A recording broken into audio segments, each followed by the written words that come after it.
Good evening, students. Myself Brahm Sharma, and this is your first introductory class regarding the examination of DULLB and CLAT. जैसा कि हम सभी जानते हैं कि English is a very important, सिर्फ एक इंग्लिश का सब्जेक्ट ही नहीं यहाँ पर हमें पढ़ना, बल्कि अगर हम कहें कि जितने भी सब्जेक्ट्स हैं उन सब में कहीं ना कहीं इंग्लिश आपको कंपल्शन के रूप में देखनी पड़ती है। अगर आप उसे सही ढंग से जानते हैं तो हम उसे बहुत अच्छे से एग्जीक्यूशन कर सकते हैं। आज मैं आपके लिए कुछ ऐसी चीज़ें लेकर आया हूँ जो आज आपको ये बताएंगी क्लास के अंदर कि हमें कौन कौन से टॉपिक्स को क्लियर करना है।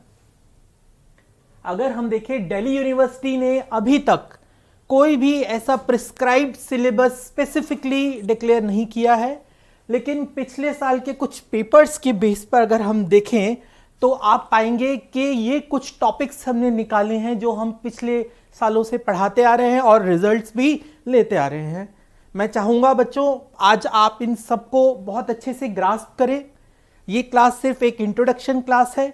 इसके बाद एक सेल्फ टेस्ट होगा जो कि हम इकट्ठे मिलकर करेंगे। चलिए आगे बढ़ते हैं। सबसे पहले अगर हम देखें आपके पास कॉम्प्रिहेंशन बेस्ड क्वेश्चंस आएंगे।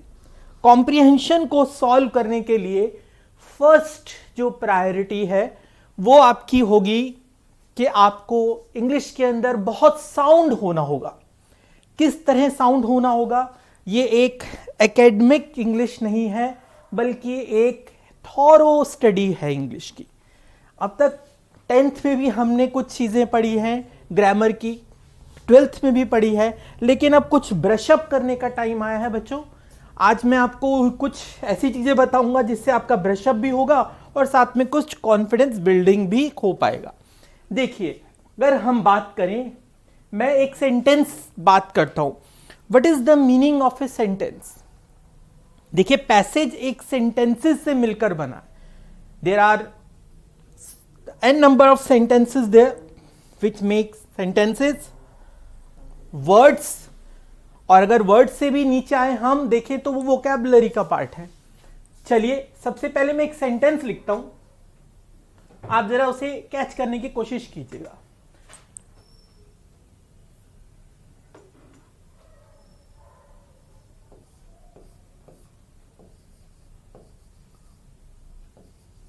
I am waiting for you।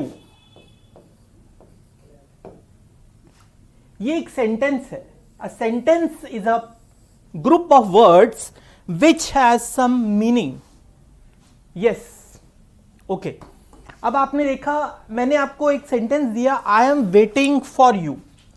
अगर हम इसको पार्ट ऑफ स्पीच के हिसाब से ब्रेक करें तो सबसे पहले अगर हम देखें, जो आई है, आई क्या है? आई एक प्रोनाउन है। Am is a helping verb. Waiting, ING form, wait means verb. For you, you भी एक फिर एक प्रोनाउन हो गया। फॉर एक प्रीपोजिशन भी है यहां पर। चलिए, अब मैंने अगर इसका पोस्टमार्टम किया एक सेंटेंस का, तो आपने क्या देखा कि हम एक सेंटेंस को ब्रेक करेंगे उसके हर एक वर्ड को देखते हुए। अगर हमें एक रीडिंग कॉम्प्रिहेंशन और अनसीन पैसेज रूल्स का पहला रूल देखें तो उसकी शुरुआत हमने कर दी है कि ग्रामर आपको बहुत अच्छे से आनी चाहिए। एक एक वर्ड का आपको एक नेचर पता होना चाहिए कि वो एक वर्ड कहना क्या चाह रहा है और कुल मिला के सेंटेंस क्या बोलना चाह रहा है, ताकि आप एक कॉम्प्रिहेंशन को बहुत अच्छे तरीके से फेस कर सके। चलिए आगे बढ़ते हैं। अगर हम बात करें पार्ट ऑफ स्पीच के अंदर, तो सबसे पहले आता है हमारे पास नाउन। नाउन आप जानते हैं कि नाउन का मतलब क्या है? Noun is a name of any place, person और थिंग। और व्हाट इज प्रोनाउन, इसको बहुत डिटेल में भी पढ़ना हमने, मैं कोर्स स्टडी मटेरियल आपको बता रहा हूं कि हमने किस किस रास्ते से होकर गुजरना है बच्चों। सेकेंड है हमारे पास pronoun. Pronoun is a word which replaces noun. Verb, verb is a word which indicates action, जो किसी एक्शन का होना बताता है। जैसे अभी हमने देखा था सेंटेंस के अंदर, I am waiting for you. Waiting क्या है इसके अंदर, एक वर्ब है, और एम क्या था इसके अंदर, हेल्पिंग वर्ब था। इट मींस वर्ब के दो हमारे पास नेचर हो गए, एक हेल्पिंग वर्ब और एक मेन वर्ब। चलिए आगे बढ़ते हैं। वर्ब के बाद आता है एडवर्ब। एडवर्ब जो कि वर्ब या नाउन को कहीं उसके मीनिंग के अंदर कहीं एडिशन करता है, सेम एडजेक्टिव है। इसके बाद आते हैं प्रीपोजिशन। प्रीपोजिशंस बहुत इंपॉर्टेंट हैं क्योंकि ये कनेक्शन बताएंगे आपका दो चीजों के बीच में। जैसे I am sitting on the table, जी I am sitting on the table, यहां पर ऑन वर्ड क्या है, on is a preposition, relation बता रहा है ये, ठीक, ओके। आगे बढ़ते हैं, नेक्स्ट पर आते हैं, दैट इज कंजक्शन। कंजक्शंस क्या है, देखिए कंजक्शंस कुछ ऐसे वर्ड्स हैं which are used to link phrases, sentences, words etcetera, like and, और, जी, बट, बिकॉज एक्सेट्रा। जी, इस तरीके से हम देखें तो कंजक्शन भी बहुत इंपॉर्टेंट है क्योंकि लंबे लंबे सेंटेंसेस जब आपस में जुड़ेंगे और कुछ मीनिंग देंगे तो कहीं पर हमें कंजक्शन को ध्यान में रखकर उनका मीनिंग निकालना हो। नेक्स्ट पर आते हैं बच्चों हम, that is interjection.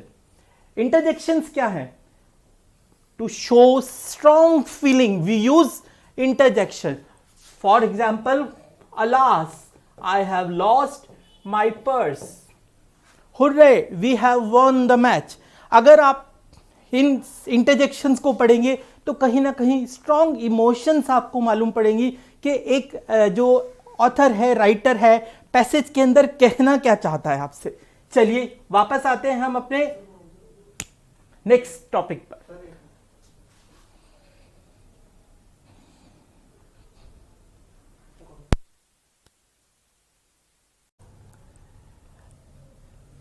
Sorry for disturbance. चलिए, हाँ जी, नेक्स्ट पर अगर हमने बात की इंटरजेक्शंस पर। इंटरजेक्शंस यूज हैं जब आपने स्ट्रॉन्ग इमोशंस शो करनी है। It means interjections are used in order to show strong emotions, okay. चलिए नेक्स्ट बहुत इंपॉर्टेंट टॉपिक है आर्टिकल्स। जब आप किसी भी एक पैराग्राफ को लिखते हैं, उसे एग्जीक्यूट करते हैं, उसको थिंक ओवर करते हैं, तो सबसे ज्यादा गलती 70% जो मिस्टेक की जाती है वो आर्टिकल्स को लेकर की जाती है। आर्टिकल्स दो टाइप के हैं, definite article and indefinite article. Definite article is the and indefinite article is a and N.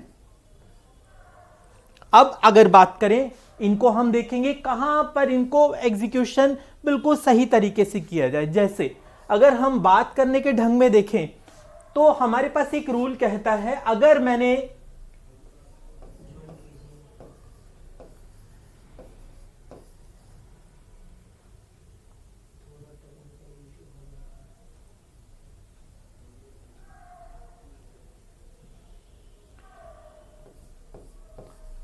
लिखा बच्चों दी एंड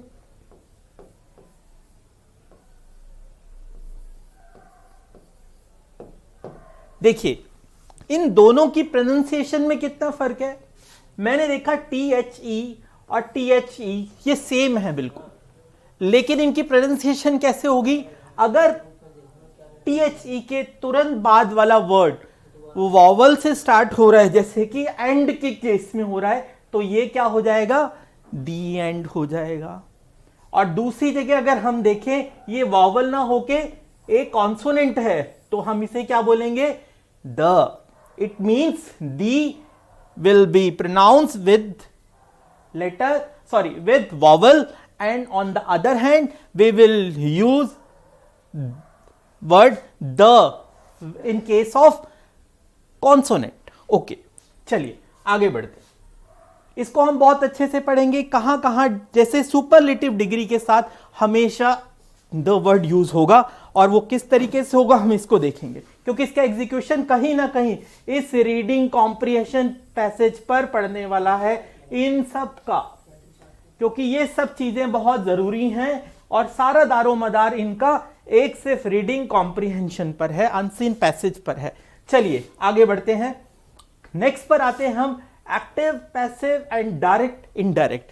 ये एक माइनर रूप से हम पढ़ेंगे, लेकिन इसको टच करते हुए जरूर निकलेंगे, क्योंकि कई बार हमें अपनी बात जो कहनी होती है वो हम बहुत ही प्रभावी ढंग से, if you want to communicate our self, then we must have to use certain words which can feel very comfortable for the other person, and we want to say effective information, then we will use some active or passive, direct or indirect speech.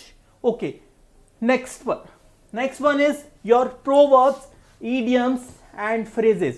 ये तीनों एक ही चीज मान के चलते हैं, जबकि इनमें कुछ अंतर है.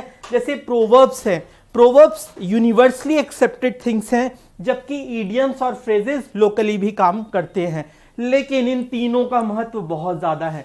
जैसे मैंने एक बात बोली, Rome was not built in a day. Rome was not built in a day. ये एक ईडियम है, जिसका मतलब क्या है कि बड़ा काम थोड़े समय में कभी भी नहीं हो सकता. जैसे अभी हम एक लॉ की प्रिपरेशन करने जा रहे हैं, we must have to grasp all the topics very very precisely. So कुछ ऐसी चीजें जो हमें मालूम हो, जब आप कुछ प्रोवर्ब्स कर लेंगे, जब आप कुछ इडियम्स कर लेंगे, फ्रेजेस कर लेंगे, तो आप पाएंगे कि जब नया कोई प्रोवर्ब या आपके पास इडियम आता है, तो आप कहीं ना कहीं उसके अंदर एक गेस वर्क लगा सकते हैं, प्रोवाइडेड कि आपने इसमें थोड़ी मेहनत की हो. लेकिन उस स्टेज तक जाने के लिए आपको थोड़ा इस एक जर्नी से निकलना ही होगा. चलिए आगे बढ़ते हैं. जैसे मैंने एक बोली बात, beat back, beat back, beat back. Beat back का मतलब क्या होता है? बीट बैक का मतलब हुआ है compelled to retreat. Compelled to retreat. Compelled to retreat का मतलब क्या है? पीछे हटने पर मजबूर कर देना. जैसे कैसे?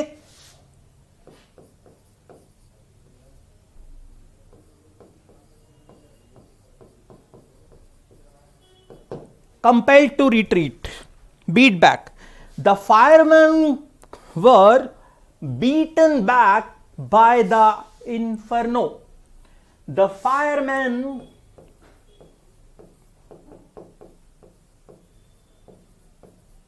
was beaten back by the inferno. देखिए, आपकी एक जो वोकैबुलरी है वो भी बहुत स्ट्रांग होनी चाहिए. वोकैबुलरी स्ट्रांग का आगे देखेंगे डेमो. चलिए, इसका मतलब क्या है? बीट बैक का मतलब कंपेल्ड टू रिट्रीट, पीछे हटने पर मजबूर कर देना, फिर से सोचने पर विवश कर देना. तो यहां पर the fireman was beaten back, क्योंकि वॉज है, पास्ट में काम चल रहा है, तो हमने देखा पास्ट के अंदर सेकेंड और थर्ड फॉर्म जा रही है, तो यहां पर सेकेंड फॉर्म है हमारे पास बीट का, हमने क्या कर देंगे? बीटन.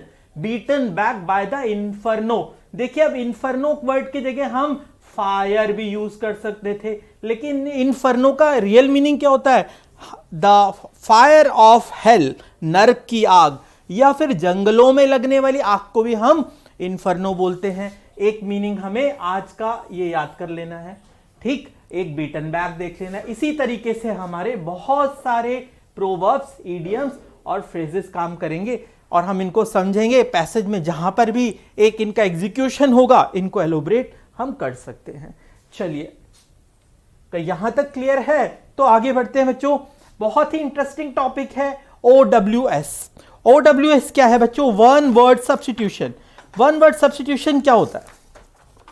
जैसे हम हिंदी में देखते हैं अनेक शब्दों के लिए एक शब्द, इसी तरीके से इंग्लिश में भी हम देखते हैं कि हमारे पास बहुत सारे शब्दों के लिए एक शब्द होता है। जैसे a person who has no fixed location. A person who has no fixed location. A person who has no fixed location and vendors here and there। एक व्यक्ति जिसके पास कोई भी रहने की जगह नहीं है और वो इधर से उधर घूमता है, उस पर्सन को क्या कहा जाता है? कहीं पर भी पैसेज में ऐसे वर्ड आएंगे, डायरेक्ट क्वेश्चन पूछ सकते हैं। जैसे हमने देखा, इसका मतलब है, हिंदी में कहते हैं बंजारे, इंग्लिश में बोलते हैं उसे नोमैड। नोमैड, नोमैड का मतलब है एक ऐसा पर्सन जिसके पास रहने के लिए घर नहीं है, नोमैडिक लाइफ। चलिए, ये हमने देखा एक वर्ड नोमैड, ये क्या है? One word substitution. चलिए आगे देखते हैं। द स्टडी ऑफ स्टैम्प्स और collection of medals. Again, study और कलेक्शन ऑफ कॉइन्स। स्टडी और कलेक्शन ऑफ कॉइन्स। स्टडी और कलेक्शन ऑफ कॉइन्स, मेडल्स। जरा एक आपको 10 सेकंड देता हूं, बताइए जरा, ट्राई कीजिए जी। इसका आंसर है बच्चों न्यूमिस्मैटिक्स। Numismatics, numismatics.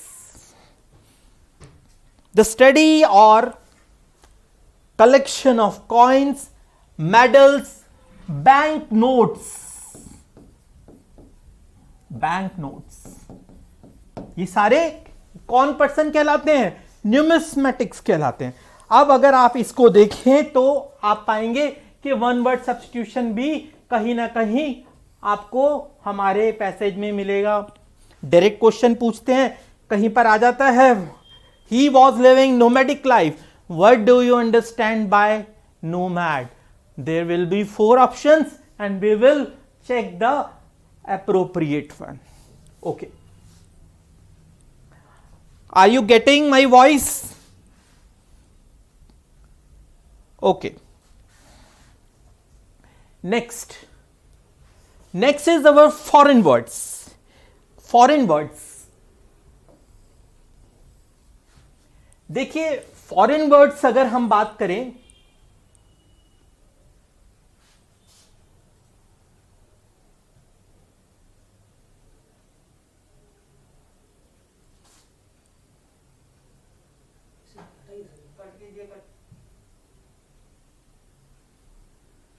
जी, फॉरेन वर्ड्स,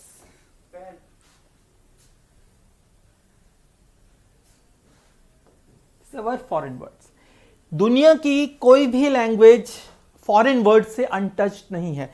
हम अपनी मातृभाषा की बात करें, हिंदी की, मैंने कहा मैं इस क्लास के बाद यहां से रवाना हो जाऊंगा। एक अरबी भाषा का शब्द, उर्दू भाषा का शब्द हो सकता है, जबकि हिंदी भाषा का शब्द है मैं यहां से प्रस्थान करूंगा। लेकिन यहां पर हमें देखा है कि हम प्रस्थान शब्द को बहुत कम यूज करते हैं, क्योंकि थोड़ा कलिष्ठ, थोड़ा सा एक डिफिकल्ट वर्ड होता है। तो हिंदी की तर्ज पर अगर हम देखें, इंग्लिश ने भी बहुत सारे शब्दों का भंडार, रेपर्टायर ऑफ वर्ड्स बोरो किया है दूसरी लैंग्वेजेस से। वो लैंग्वेजेस कौन कौन सी हैं? बेसिकली देखा जाए तो वो लैंग्वेज है बच्चों लैटिन लैंग्वेज। सबसे मेन है लैटिन लैंग्वेज, जहां से फॉरेन वर्ड्स आते हैं। इसके अलावा फ्रेंच, जर्मन, इवन इंडियन भी हैं। जैसे अगर हम बात करें फॉरेन वर्ड्स में, कौन से ऐसे वर्ड्स हैं जो कि आज की डेट में हम देखें तो एक इंग्लिश डिक्शनरी में भी पाए जाएंगे। ऑक्सफोर्ड ने हर साल कुछ ना कुछ वर्ड्स लेना एक कंपल्शन कर दिया, क्योंकि पॉपुलर इतने हो रहे हैं हिंदी शब्द। जैसे मैं बात करूं pandit, pandit, you can find this word in your dictionary. Guru, guru, okay okay. चलिए आगे बढ़ते। आधार, ऐसे कुछ शब्द हैं जो हिंदी के बोरो किए गए हैं। तो अब हमें हिंदी के वर्ड्स नहीं देखने, हमें देखना है लैटिन वर्ड और इसके बाद आपके फ्रेंच वर्ड्स जो कि बहुत इंपॉर्टेंट है, जर्मन वर्ड्स। जैसे अगर हम बात करें, एक वर्ड आता है मेरे पास ab initio, ab initio। what is the meaning of ab initio? ab initio, yes, ab initio, ab initio means from the beginning, from the beginning, ab initio एक लैटिन वर्ड है। वहां से ये नहीं पूछा जाएगा कि कौन सी लैंग्वेज का है, लेकिन आप अपनी नॉलेज के लिए इसे अपने एक मेमोरी बैंक में रख सकते हैं कि एब इनिशियो का मतलब फ्रॉम द बिगिनिंग। इसके बाद हमने देखा एब ओरिजिन। एब ओरिजिन का मतलब ab origin, ab initio from the beginning and ab origin from the origin, from the origin, from the origin. अब हमने एक बात देखी, एब का मतलब क्या आ रहा है, फ्रॉम आ रहा है। एक चीज हमने सीखी, जहां भी एब आएगा कहीं पर उसका मतलब फ्रॉम से होगा। चलिए आगे बढ़ते हैं। आपने देखा होगा एक वर्ड आपने अक्सर सुना होगा, आला कार्ट बेस। आला cart, what is the meaning of आला कार्ट? आ ला कार्ट, आला कार्ट एक जो वर्ड है उसका मतलब क्या देता है ये? आला कार्ट कहता है एक French word, according to the card. ये एक फ्रेंच वर्ड है जिसका मतलब है according to the card, according to the card.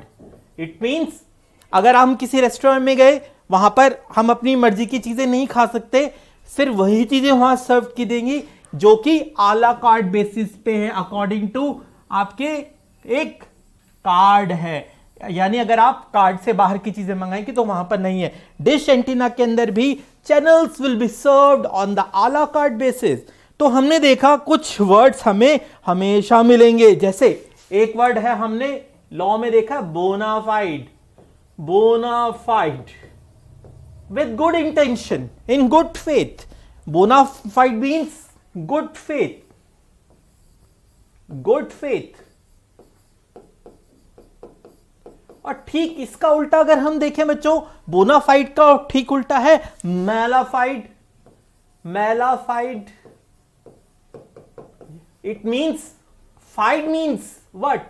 Reasoning भी पढ़ रहे हैं आप सर से, आप देखेंगे रीजनिंग के अंदर हम ये सारे सब्जेक्ट्स आपस में इंटर रिलेटेड हैं। आप कहीं पर भी किसी सब्जेक्ट को एक दूसरे से अनटच्ड नहीं पाएंगे। जैसे इंग्लिश तो आपके हर जगह पर मौजूद है ही, आप देख रहे हैं, और कहीं कहीं लॉजिक रीजनिंग भी आ रहे हैं। अभी हम देखेंगे आपके जीके और बाकी सब्जेक्ट्स, लॉ भी कहीं आपस में गुथे हुए हैं। एक पैकेज इस तरीके से बनाया गया है कि आपको एक वर्सटाइल एक स्टूडेंट बनकर इस एग्जाम को क्रैक करे ग्रेस के साथ, ताकि हम बोल सके कि हाँ, हमारा एक वकील का काम एक इंटेलिजेंस का काम होता है। वो डेटा इकट्ठा करता है, उससे असेसमेंट करता है, लॉजिक लगाता है, अकॉर्डिंग टू रूल्स उसे कोट करता है और अपनी बात को सत्य सिद्ध कराने की कोशिश करता है। लेकिन उसके लिए आपको कुछ शब्दों का चयन करना होगा। जैसे अभी हमने देखा फॉरेन वर्ड्स, फॉरेन वर्ड से हमने देखा मैलाफाइड, बोनाफाइड। बोनाफाइड मींस, बोना means good, FIDE means faith, मैला मींस बैड। तो ये चीजें कुछ हमने पकड़ के रखनी है। धीरे धीरे काफी लंबी लिस्ट है, लेकिन हम at the end of the course we will conquer all the things. चलिए, आशा करता हूं बच्चों ये आपको समझ आ रहा होगा। नेक्स्ट पर आते हैं, सबसे मेन जो हमारे पास है दैट इज वोकैबुलरी। जी अब देखिए, ये जो वोकैबुलरी वर्ड है ये अपने आप में बहुत बड़ा वर्ड है। कैसे? वोकैबुलरी के अंदर ही synonyms, antonyms, homonyms, foreign word, one word substitution fall करते हैं। और हमने देखा sentence is a group of words which has some meaning, यानी कुछ शब्द मिलकर आपस में किस तरीके से काम कर रहे हैं, आपस में मिलकर कोई मीनिंग दे रहे हैं। अब हमें एक एक वर्ड को पकड़ना है। हमारी क्लास का सबसे मेन मोटिव यही है कि हमें रूट लेवल, ग्रास रूट से आगे बढ़ना है। चलिए हम देखते हैं सबसे पहले वोकैबुलरी। देखिए, वोकैबुलरी के लिए मैं आपको एक बहुत अच्छा सजेशन दूंगा जो कि हर एक अच्छा टीचर, हर एक माता पिता आपको देते हैं, मैं भी आपको जरूर दूंगा। जैसे अगर आप न्यूज़पेपर पढ़ते हैं तो आपका काम बहुत सरल हो जाने वाला है। It will definitely help you, but which newspaper you must have to read? The answer is two newspaper are there. First one is The Hindu and second one is Indian Express.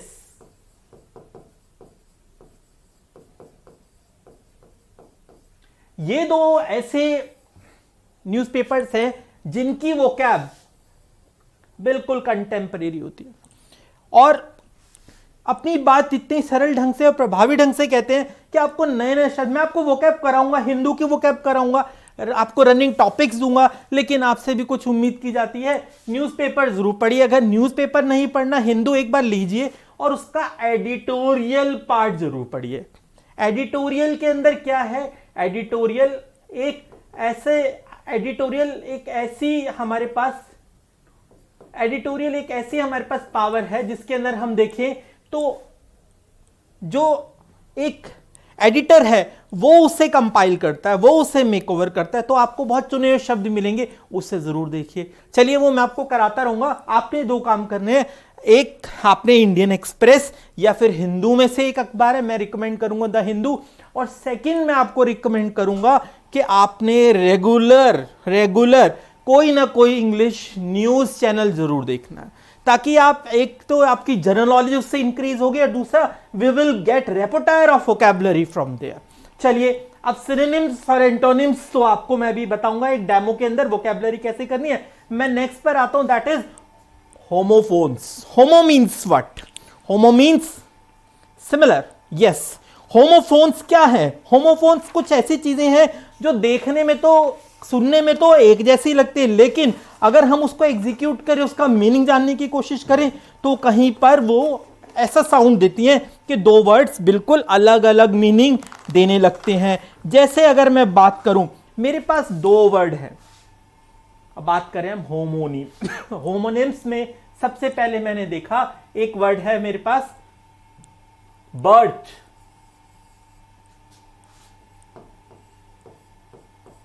Second one is BERTH।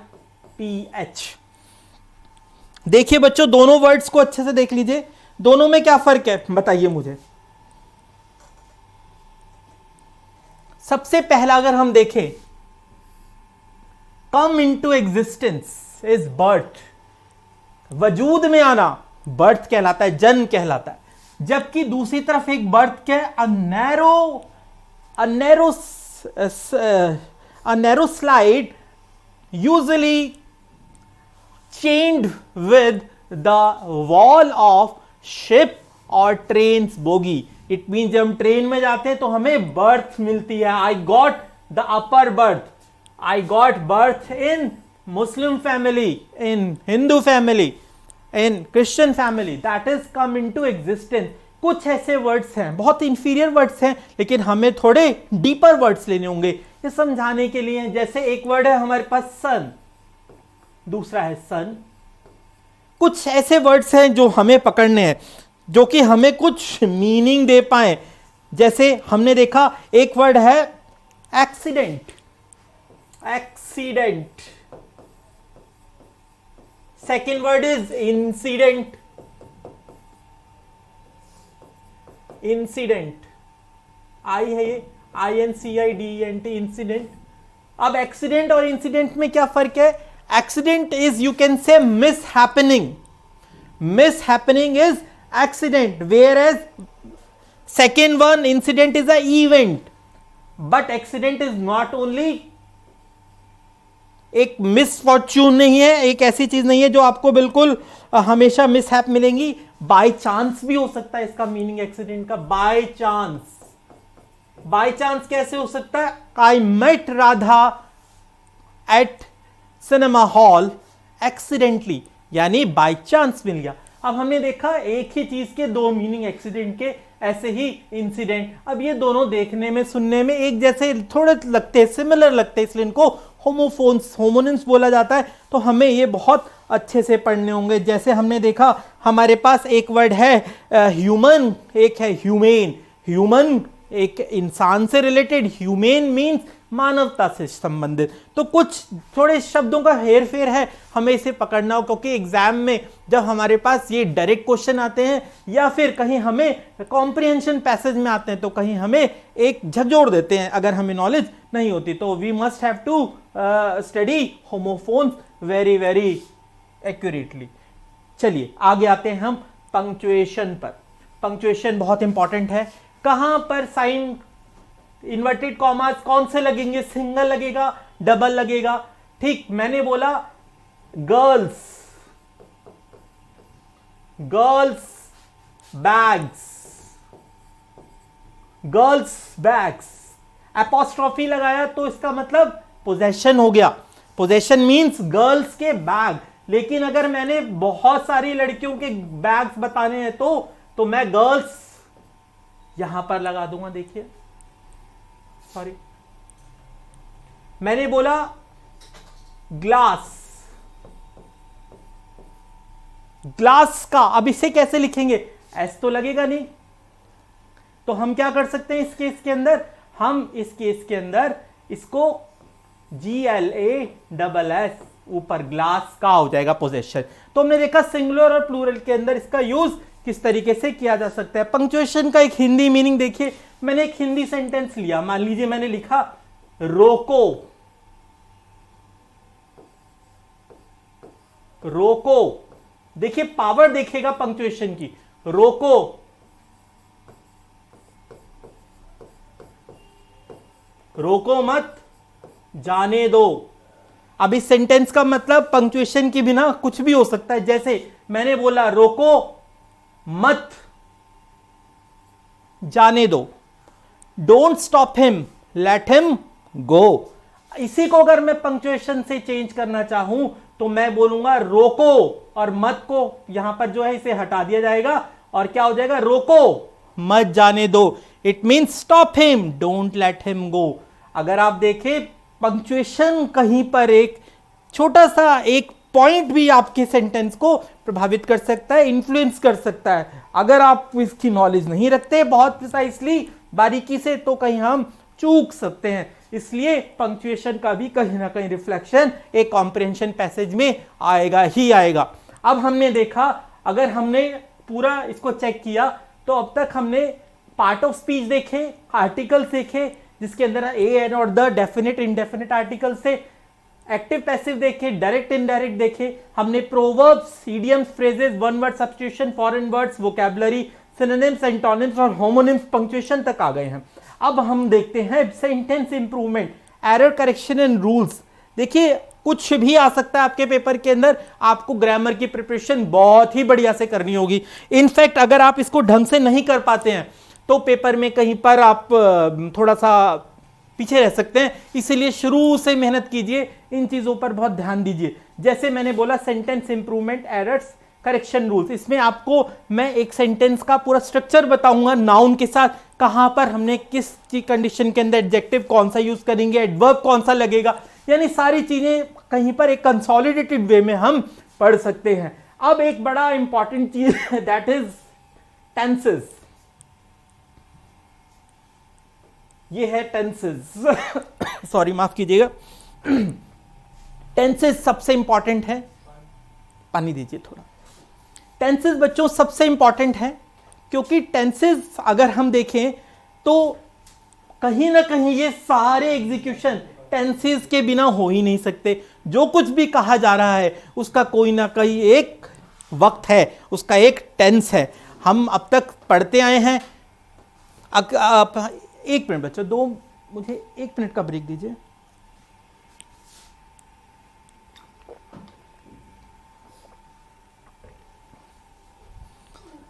Ji thank you.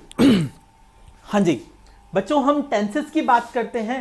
Tenses अब तक हम बचपन से पढ़ते आ रहे हैं, लेकिन देखिए अब DULB या क्लैट में भी आकर हमारा पीछा नहीं छोड़ रहे हैं।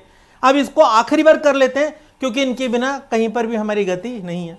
जी देखिए, सबसे पहले अगर हम देखें 3 टेंसेस हैं हमारे पास। प्रेजेंट, क्योंकि हम प्रेजेंट में जी रहे हैं तो इसको शुरू करते हैं। Present, past and future. Present, past और फ्यूचर, ये 3 टेंसेस बच्चों हमारे पास हैं, और इन तीन टेंसेस के बेस पर ही हम आगे काम कर सकते हैं। जैसे अगर हम देखें प्रेजेंट टेंस जो है हमारा, इसको, पास्ट को और फ्यूचर को आगे हम 4 पार्ट्स में और बांट सकते हैं। कैसे बांटेंगे जरा देखते हैं इसे। पहले हम देखते हैं प्रेजेंट। Present, past, future. आगे इसके 3 रूप क्या हैं? सबसे पहला है इंडेफिनिट।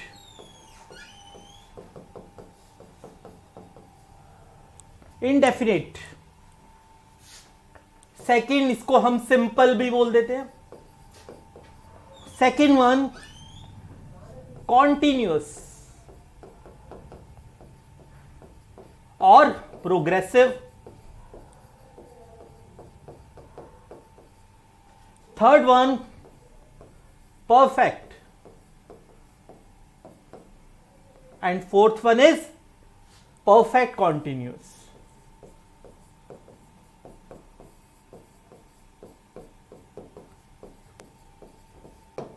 अब देखिए, अगर मैं बात करूं प्रेजेंट के 4 पार्ट, पास्ट के 4 और फ्यूचर के 4, टोटल मिला के 12, लेकिन हमारे पास टेंसेस 3 हैं। इनके पार्ट अगर हम देखें तो पार्ट आगे जाके हमारे पास 4 होते हैं। जैसे प्रेजेंट इंडेफिनिट या present simple, present continuous, present progressive, present perfect या प्रेजेंट परफेक्ट कॉन्टिन्यूअस। अगर इसी क्रम में अगर हम देखें, इसी तरीके से देखें, तो पास्ट के भी same indefinite, continuous, perfect and perfect continuous, same future के भी 4 पार्ट। अब हमें इन 12 के 12 टेंसेस को बहुत अच्छे से पकड़ना है, ताकि हम देख सके इन सबको मिलाकर ओवरऑल हमारे पास इसका एग्जीक्यूशन एक रीडिंग कॉम्प्रिहेंशन पैसेज में किस तरीके से आएगा।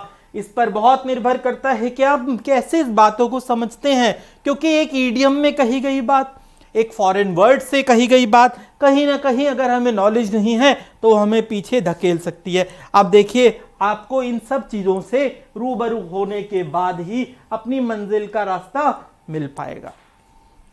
ठीक, चलिए, आशा करता हूं आपको समझ आ रहा होगा जो मैं बता रहा हूं। बस थोड़ी सी मेहनत की बात है, थोड़ी सी डेडिकेशन की बात है। अगर डेडिकेशन देंगे ज्यादा तो हम बहुत अच्छा कर पाएंगे, और अगर हम डेडिकेशन नहीं देंगे तो बताने की जरूरत ही नहीं है। समझदार हैं आप सारे। चलिए, अब मैं आपको एक डायनामिक वे बताने जा रहा हूं। मैंने आपको कहा कि आप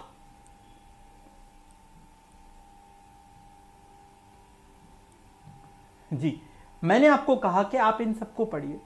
इसके बाद मैंने आपको सेकंड स्टेज देने को कहा कि आप अपनी एक वोकैबुलरी पर ध्यान दीजिए।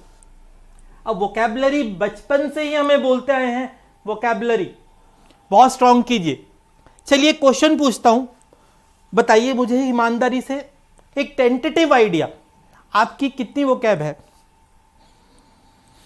कितने वर्ड्स हैं आपके पास दुनिया में? इससे पहले आपका जवाब आए, दुनिया में सबसे अच्छी वोकैबुलरी मानी जाती है विलियम शेक्सपियर की, जिन्होंने बहुत ही अच्छी इंग्लिश लिखी, लेकिन उसे आम भाषा में यूज नहीं किया जाता। जैसे मैंने आपको बोला हिंदी में कि मैं यहां से प्रस्थान करूंगा, ऐसा बोलना थोड़ा अटपटा लगता है। इस तरीके से ही अगर हम शेक्सपियर को कोट करेंगे वो बहुत ही अटपटा लगेगा, इसलिए उसको क्या बोला गया? रॉयल इंग्लिश बोली गई उसे।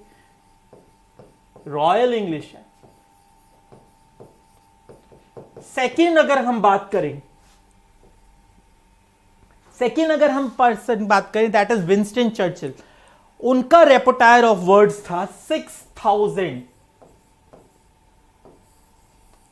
6,000। हमारा कितना होगा आप खुद देख सकते हैं। एक नेटिव ब्रिटिशर के पास 1000 से 1200 के करीब वर्ड्स होते हैं, एक नेटिव ब्रिटिशर्स के बाद 1 से 1200 वर्ड से अपनी पूरी जिंदगी चलाता है। और हम अगर इस टारगेट को देखें, जैसा हमें बताया गया कि अगर हम रोज के 10 वर्ड भी देखें 30 दिन तक, तो 300 वर्ड्स हो जाते हैं। लेकिन आज तक हम इन 300 वर्ड्स को अचीव नहीं कर पाए। देखिए, मैं उन वर्ड्स की बात नहीं कर रहा कि आपने बोला कि डू, डूइंग दोनों दो वर्ड हो गए, नहीं सर, डू एक रूट वर्ड है। अगर डू वो बोला तो उससे डू से जितने वर्ड स्टार्ट होंगे, डू हो गया, डूइंग हो गया, डन हो गया, सब एक ही कैटेगरी में फॉल करेगा। तो इस तरीके से हम देखें तो हमें रोज 10 वर्ड पकड़ने हैं और उसको हमें मल्टीप्लाई करते चलना है। लेकिन ये हो कैसे? मैंने एक तरीका आपको बताया कि आप द हिंदू पढ़िए, जहां से भी आपको मौका मिले, किसी एक अपने दोस्त से, किसी अच्छे व्यक्ति से, टीचर से कोशिश कीजिए नए नए शब्द ढूंढने की, क्योंकि it is the test of your vocabulary only, जो कि एक ग्रामर के अंदर बिल्कुल एक सधा हुआ होना चाहिए। बस और कोई चीज नहीं मांगते वो। हम बात करते हैं इस एक मैजिकल सिस्टम को सीखने की। वो मैजिकल सिस्टम क्या है? एक बुक है जिसका नाम है Norman Lewis, the word power made easy. The word power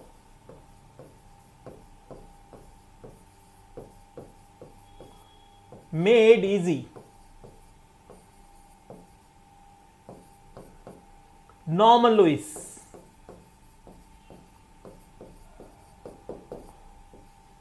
Norman Lewis से लिखे the word power made easy, एक बुक है, आप ले लेंगे, ज्यादा महंगी नहीं है, 180-150 रुपीज की है, रेड कलर की बुक होगी, छोटी सी बुक है, लेकिन आपको बहुत प्रभावी, बहुत अच्छे रिजल्ट देगी।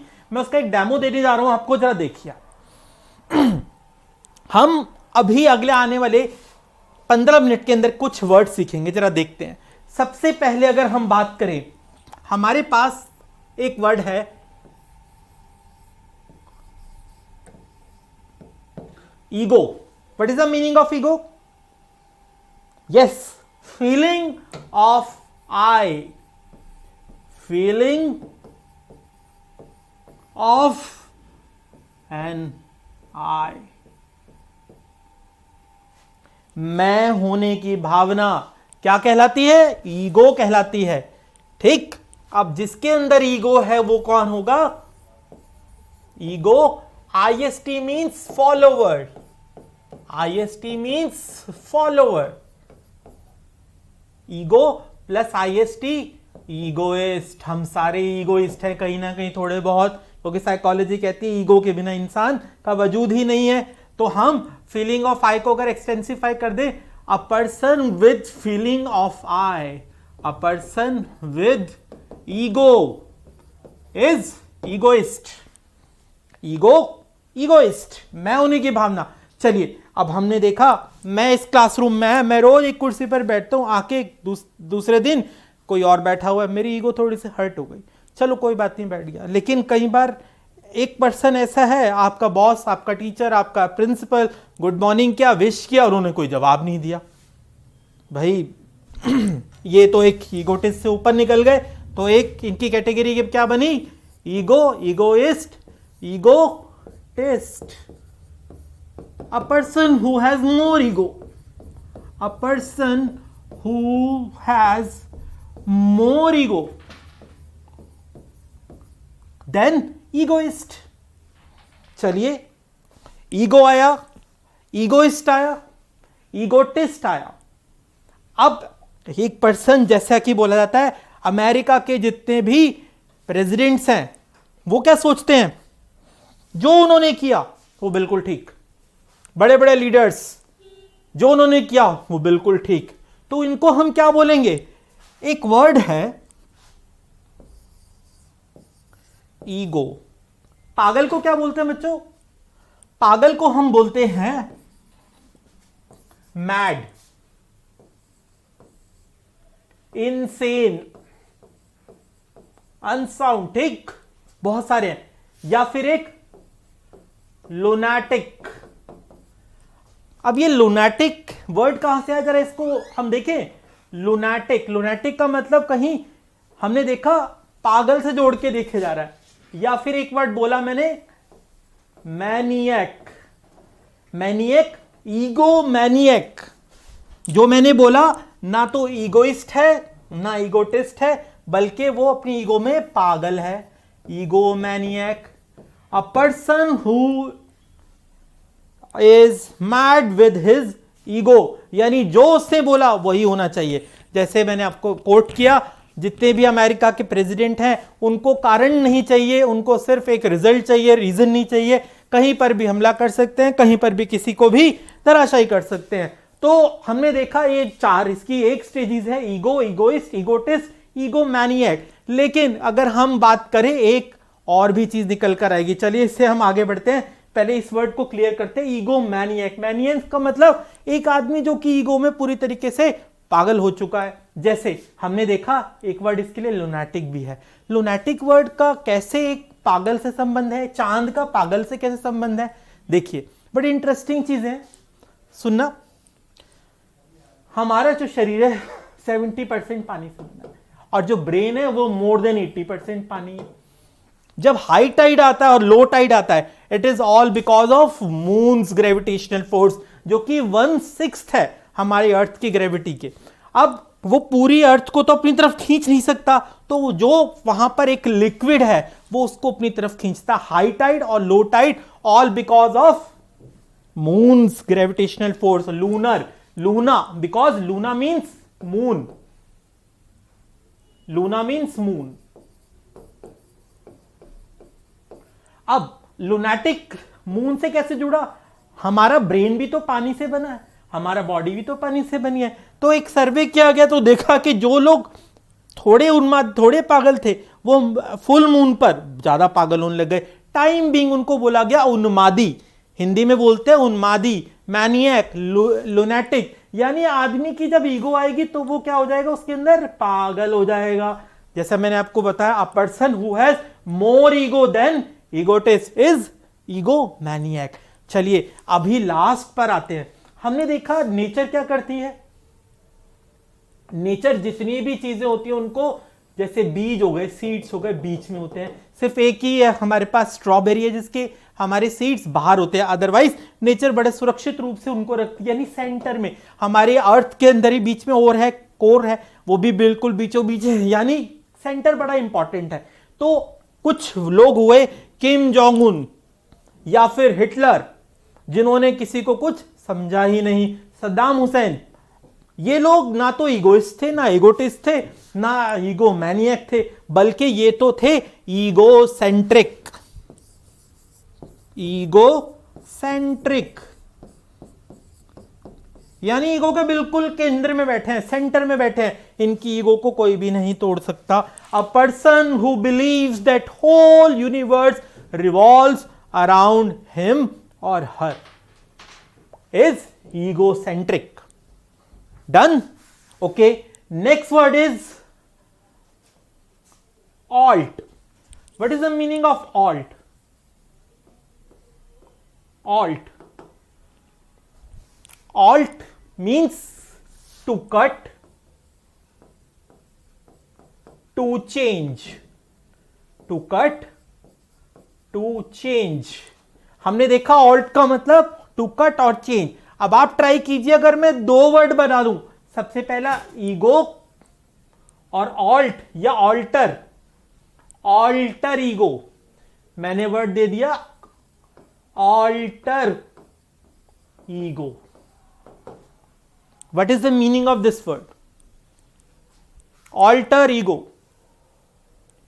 ऑल्टर मीन्स टू कट और चेंज, ईगो मीन्स हमने देखा feeling of I. For example, Virendra Sehwag is alter ego of Sachin Tendulkar. Sorry. Peter Parker is alter ego of Spider-Man. हमने देखा कोई किसी के जैसा, look alike in feeling, in impression. जैसे बेस्ट फ्रेंड के लिए हम अगर वर्ड देखें, alter ego the best word, क्योंकि वो आपके जैसा ही तो है। मैंने बोला ये मेरा सबसे पक्का दोस्त है, बिल्कुल मेरे जैसा है, he is my alter ego, it means मेरा ही दूसरा रूप है। अब हमने कब जाना, जब हमने ईगो का मतलब जाना, ऑल्टर का मतलब जाना, और हमने इन दोनों को मिला दिया, तो क्या वर्ड बन गया हमारे पास, एक नया शब्द बन गया। ठीक, अब ऐसे ही अगर हम इन वर्ड्स को आगे बढ़ाते रहे, देखिए हमने कितने वर्ड सीखे, 1 2 3 4 5 और 6, ऑल्टर ईगो, आईएसटी फॉलोअर्स 7, और कहीं पर हमने लुनाटिक सीखा 8, मैनिएक सीखा 9, इंसेन और मैड को एक वर्ड ले लेते हैं 10 वर्ड। हमने 10 वर्ड सीखे हैं पिछले 10 मिनट में। इसी तरीके से अगर हम रूट वर्ड्स को पकड़ लें तो हमारे सामने कभी भी प्रॉब्लम आएगी ही नहीं। हमें मालूम होगा कि सामने वाला क्या कहना चाह रहा है, और इन सब का इंप्रेशन अगर हम देखें तो कहां पर पड़ने वाला है, इवेंचुअली ये सारी चीजें मिलकर आपको रीडिंग कॉम्प्रिहेंशन पैसेज को सॉल्व करने में मदद करेंगी। कोई दो राय नहीं है कि एक कॉम्प्रिहेंशन पैसेज या अनसीन पैसेज को भी सॉर्ट करने के रूल्स है, लेकिन वहां तक पहुंचने से पहले मैं चाहता हूं आप इस जर्नी को पूरा करें मेरे साथ, ताकि हम पुख्ता रूप से एक सॉलिड कॉन्क्रीट वे के अंदर अपने इस कॉम्प्रिहेंशन या अनसीन पैसेज को फेस कर सके। ठीक, तो बच्चों ये था आज आपका इंट्रोडक्शन, और ये आपको टॉपिक्स कवर करने हैं मोर और लेस। कहीं पर आपको अगर इसमें कहीं दिक्कत आती है तो हम आपको असिस्ट करेंगे, आपको नोट्स देंगे, आपको कहीं पर एड चाहिए तो वो भी प्रदान की जाएगी। बस आपको अपना काम करना है, हम अपना काम करेंगे, रिजल्ट जरूर अच्छे से अच्छा आ सकता है। चलिए अब माफ कीजिए,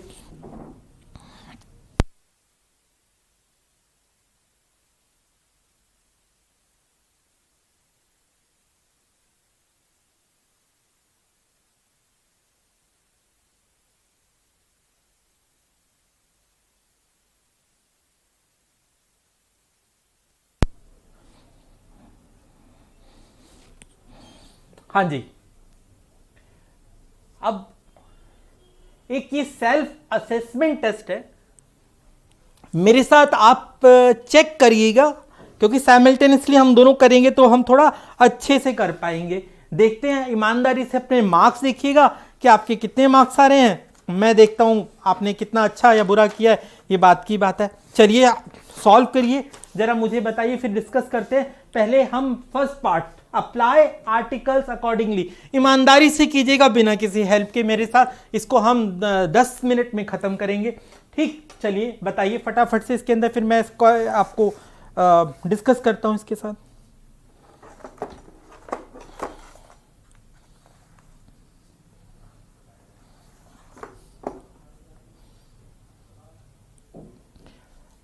जी,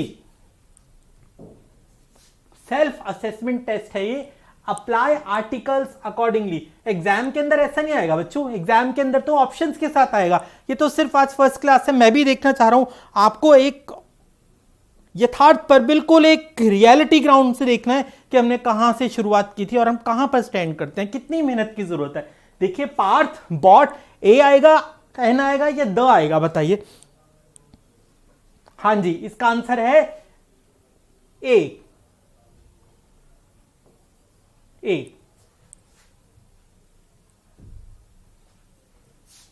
Partha bought a new house. हम आर्टिकल्स में पढ़ेंगे ए क्यों लगा इसके अंदर, अकेली चीज है, कोई वॉवल नहीं है उसके आगे। चलिए आगे बढ़ते हैं। Japanese cook dash best sushi in the world. Sushi क्या है, एक कुजाइन है, एक खाने की चीज है, एक फिश का टाइप है जिसे हम उबाल के खाते हैं, हमसे मतलब है जापानीज। चलिए आगे बढ़ते, जापानीज कुक दी बेस्ट। अब इसके अंदर दी बेस्ट या द बेस्ट, द बेस्ट, क्योंकि दी तब लगेगा जब हम, अगर वॉवल होता यहां पर, अगर यहां पर बेस्ट की जगह कोई वॉवल से शुरू होने वाला वर्ड होता तो दी प्रोनाउंस करते, अदरवाइज द होगा। अब हमने देखा Japanese cook the best sushi in the world. और सेकेंड थिंग हमने देखा 3 डिग्रीज है हमारे पास, एक तो कॉमन है सुपर कॉमन है कंपैरेटिव और सुपरलेटिव डिग्री, बिग, बिगर, बिगेस्ट। जहां पर भी सुपरलेटिव डिग्री यूज होगी, जहां पर भी सुपरलेटिव डिग्री यूज होगी, वहां पर हमेशा सुपरलेटिव डिग्री के साथ क्या लगेगा बच्चों? हमेशा THE यूज होगा। चलिए आगे बढ़ते हैं। Write down parts of speech. मुझे बताएंगे ये पार्ट ऑफ स्पीच क्या है इसके अंदर? India is progressing on the long lonely road of success. देखिए, जब तक हम इसको करेक्ट नहीं कर पाएंगे, जब तक हम इसे समझ नहीं पाएंगे, क्योंकि इसको समझना जरूरी है, वर्ड्स को समझना जरूरी है। इंडिया क्या है इसके अंदर? India is noun. कौन सा नाउन है? Proper noun. इज क्या है इसमें? Is a helping verb. Progressing again क्या है? एक मेन वर्ब। ऐसे ही ऑन प्रीपोजिशन है, द हमारे पास आर्टिकल आ गया। लॉन्ग एंड लोनली, ये दोनों क्या है हमारे पास? लॉन्ग एंड लोनली दोनों के दोनों एडजेक्टिव हैं, क्योंकि ये क्वालिफाई कर रहे हैं किसको? हमारे एक वर्ब को और एक हमारे एक नाउन को। तो हमने देखा कि सेंटेंसेस का हमें पोस्टमार्टम करना, उनका एक पूरा मीनिंग जानना बहुत जरूरी है, तभी हम उसको बहुत अच्छे से कर पाएंगे। चलिए नेक्स्ट पर आते हैं। नेक्स्ट है हमारे पास चेंज द टेंस अकॉर्डिंगली। अभी हमने टेंसेस के बारे में पढ़ा, देखते हैं आपको कितना भी मालूम है, फिर हम इसको और आगे ले जाएंगे। Change the tense according to the instruction. यहां पर है Roma is preparing for judiciary exam. Present perfect continuous में से चेंज करेंगे हम, प्रेजेंट परफेक्ट कॉन्टिन्यूअस में चेंज करेंगे। एंड सेकेंड है he did not know how to speak English. इसको प्रेजेंट इंडेफिनिट में करना। हमारे पास अगर देखें, अगर हमने एग्जाम की तैयारी करनी है तो टेंसेस बहुत जरूरी हैं। देखिए, क्योंकि जब हम आंसर देंगे तो क्वेश्चन को हमने अकॉर्डिंग टू टेंस चेंज करना होता है। यहां पर आपको मेहनत करनी ही होगी। जैसे अगर हम बात करें Roma is preparing for judiciary exam, Roma has been preparing, Roma has been preparing for judiciary exam since 2017। जैसे मैं इसको लिख ही देता हूं यहां पर, रोमा has been preparing माफ कीजिए,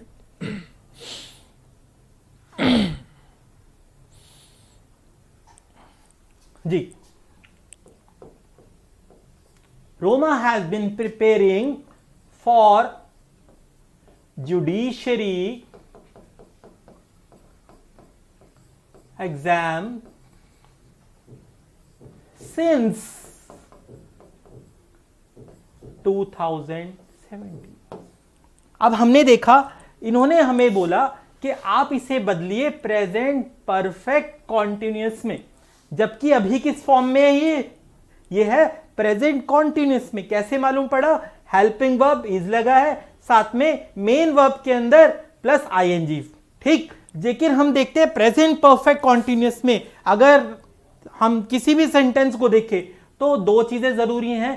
थर्ड पर्सन सिंगुलर नंबर के साथ हैज बीन और हैव बीन, और मेन वर्ब के साथ आईएनजी फॉर्म, एंड लास्ट एक टाइम गिवन होगा। अगर एक्यूरेट टाइम है तो सिंस, और अगर इनएक्यूरेट टाइम है तो फॉर लगेगा। जैसे अगर मैं इसको बोलूं कि वो पिछले 3 महीने से तैयारी कर रही है, Roma has been preparing for judiciary exam for last 3 months. कौन से 3 मंथ्स है? एक्यूरेट नहीं है, लेकिन 2017 है तो सिंस लगेगा। यानी सिंस और फॉर का इसमें खेल है। और अगर आप इसको पढ़ेंगे तो आप जानेंगे इसके अंदर कुछ रूल्स और भी है। प्रेजेंट परफेक्ट कॉन्टिन्यूअस किस प्रकार बना जाता है। चलिए नेक्स्ट पर आते हैं। He did not know how to speak English. इसको प्रेजेंट इंडेफिनिट में चेंज करना। He did not know how to speak English. He does not know how to speak English.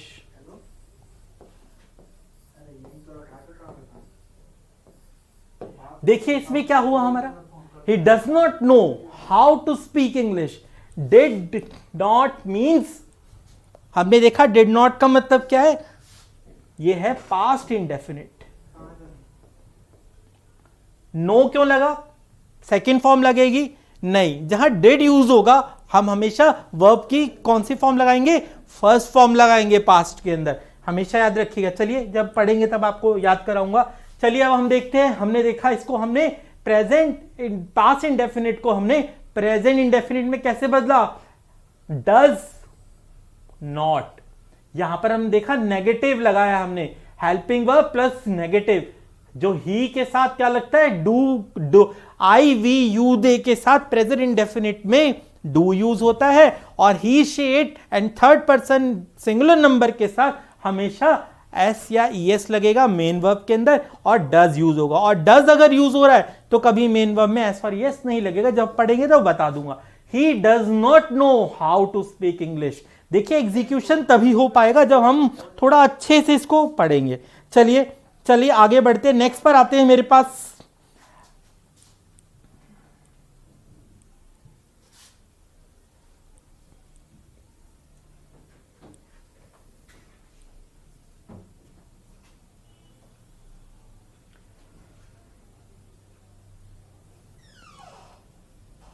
जी अब आते हैं, इसे बोला है 1000 of tourist visit the Taj Mahal every year. Passive voice में दिया गया आपको, अगर हम इसे कन्वर्ट करना चाहें एक्टिव वॉइस के, एक्टिव वॉइस में दिया हुआ है, पैसिव वॉइस बनाना चाहें तो क्या होगा, द ताजमहल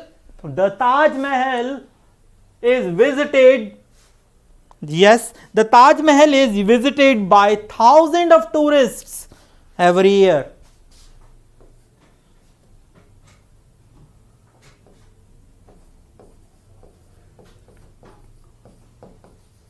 देखिए द ताजमहल, जो बड़ी बड़ी मॉन्यूमेंट्स होती हैं, सिंगुलर होती है, बिल्कुल पर्टिकुलर होती है, उसके साथ आर्टिकल द लगेगा। द ताजमहल, हाँ जी, the Taj Mahal is visited by the thousands of tourists every year। आपने देखा चेंज कैसे हुआ है, 1000 ऑफ टूरिस्ट लास्ट में चले गया बिल्कुल, एवरी ईयर कहां हमने सेट किया उसके आगे ठीक, लेकिन शुरुआत हमने क्या की, एक सब्जेक्ट किसे बना लिया, ताजमहल को उठा लिया। ताजमहल सिंगुलर है तो इज लगेगा और थर्ड फॉर्म लगेगी। इसके रूल्स हैं, हम पढ़ेंगे इनको। चलिए आगे बढ़ते हैं। I will clean the car every Sunday, I will clean the car every Sunday. The car will be cleaned by me every Sunday. The car, yes, will be cleaned by me every Sunday. The car will be cleaned by me every Sunday. Done? चलिए, कुछ सही भी कर रहे हैं बच्चों, कोई बात नहीं, अगर गलतियां हो रही हैं तो हम सीखने के लिए हैं, और कर पा रहे हैं तो बहुत अच्छी बात है, नहीं कर पा रहे तो हम सीखेंगे इन्हें। चलिए नेक्स्ट पर आते हैं। अब आते हैं हम कुछ प्रोवर्ब्स पर। जैसा कि मैंने बताया, अब एक प्रोवर्ब ईडियम या फ्रेज आ जाता है आपके एक पैराग्राफ के अंदर। Egg on, who egged you on to fight with professional boxer and knocked your teeth away. किसने कहा था तुम्हें एक पेशेवर मुक्केबाज से लड़ने को और अपने दांत बाहर निकलवा लेने को। इसका मतलब है to urge on, to urge on. Egg on means उकसाना, to urge on. To urge on means किसी को उकसाना। Who urged you on, who egged you on to fight with professional boxer and get your teeth away। Done? चलिए Aegon के बाद next पर आते हैं हम बीट बैक। बीट बैक आप बताइए, मैंने आपको बताया भी था, compelled to retreat, compelled to retreat. याद है इन्फर्नो वर्ड पढ़ा था, इन्फर्नो बहुत प्रचंड अग्नि को बोला जाता है। The fireman was beaten back by the inferno. देखो बीट का बीटन कर दिया अकॉर्डिंग टू टेंस, टेंस बहुत इंपॉर्टेंट है। नेक्स्ट पर आते हैं, to catch a tartar. To catch a tartar, to encounter a strong adversary. To encounter a strong adversary। जी, यानी किसी बहुत ही मुश्किल का सामना करना। जैसे हम देखते हैं टाटर वर्ड का मतलब क्या होता है, थोड़ा सा बायोलॉजी में देखते हैं। मैंने कहा था सारे सब्जेक्ट्स कहीं ना कहीं एक दूसरे से रिलेटेड है, कोई भी सब्जेक्ट ऐसा नहीं है जो आपको ऐसे वर्ड में पढ़ाया जा रहा हो। अब देखिए अगर हम यहां पर ध्यान दें तो टाटर का मतलब क्या होता है, दांतों पर एक गंदगी जम जाती है जिसको बोलते हैं प्लाक। अब प्लाक जब हम ब्रश करते हैं प्लाक को हटाते हैं, दरअसल अगर प्लाक जमता रहे तो वो कैल्शियम कार्बोनेट में कन्वर्ट हो जाएगा और वो दांतों का हिस्सा बन जाएगा। दुनिया में सबसे कठोर चीजों में एक चीज है हमारे दांतों पर चढ़ा हुआ इनेमल। जब वो उतर जाता है तो हमें गर्म या ठंडी चीज लगने लगती, क्योंकि दांत सीधा ब्रेन से जुड़े हुए हैं। अब हमने देखा टाटर वर्ड इंग्लिश के अंदर बायोलॉजी कैसे दे रही है अपने एग्जीक्यूशन। टाटर का मतलब हमने देखा एक थिकनेस कैल्शियम कार्बोनेट की, जब दांत पे चढ़ गई, डेंटिस्ट के पास गए। अब डेंटिस्ट क्या करेगा, या तो उस दांत को बचाए या उस परत को हटाए, और जब परत को हटाएगा तो उसे ये भी ध्यान रखना है कि टाटर ही हटे, कहीं उस पर चढ़ा हुआ एनामल ना उतरे। एनामल जो उसकी कोटिंग है, अब वो कोटिंग के साथ ही हो गया तो एक मुश्किल काम क्या होगा सर्जन के लिए, डेंटिस्ट के लिए, he must have to catch a tartar in order to remove the और ट्रीट द पेशेंट। अब देखिए हमने देखा इसको एग्जीक्यूशन में कैसे करेंगे, to encounter strong adversary in order to pass the DU और CLAT examination you must have to catch a tartar. यानी आपको एक बहुत ही स्ट्रॉन्ग एडवर्सरी से सामना करना पड़ेगा। चलिए देखिए कितने सुंदर शब्द है जो कि बहुत सारी चीजें आपको बता जाते हैं। चलिए नेक्स्ट पर आते हैं बच्चों, cast a slur upon. Slur का मतलब होता है कीचड़ उछालना किसी पर। Cast a slur upon, blame someone bye words. ब्लेम समवन बाय वर्ड्स और एक्ट। इसको हम डिफेम भी बोल सकते हैं, डिफेम करना किसी को।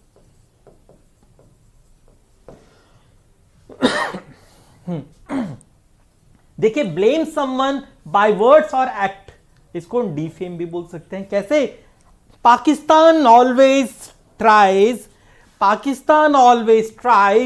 To cast a slur upon India. हमेशा क्या करता है वो, हमें डिफेम करने की कोशिश करता है, चाहे यूएन हो, चाहे कहीं वर्ल्ड असेंबली हो या एक इंटरनेशनल लेवल हो। मुंह की खाता वो अलग बात है, लेकिन एक एग्जीक्यूशन हमने देखा कास्ट अ स्लर अपॉन, जिसका मतलब हमने देखा कि कहीं पर किसी को डिफेम किया जा रहा है शब्दों से या कृत्यों से बाय एक्ट। चलिए नेक्स्ट पर आते हैं, टर्न टेल। टर्न टेल आपने सुना ही होगा वर्ड, अक्सर टर्न टेल आता है। टर्न टेल का मतलब क्या होता है, हाँ जी कोशिश कीजिए, टर्न टेल का मतलब क्या होता है बताइए। डर से, to flee with the fear of defeat, to flee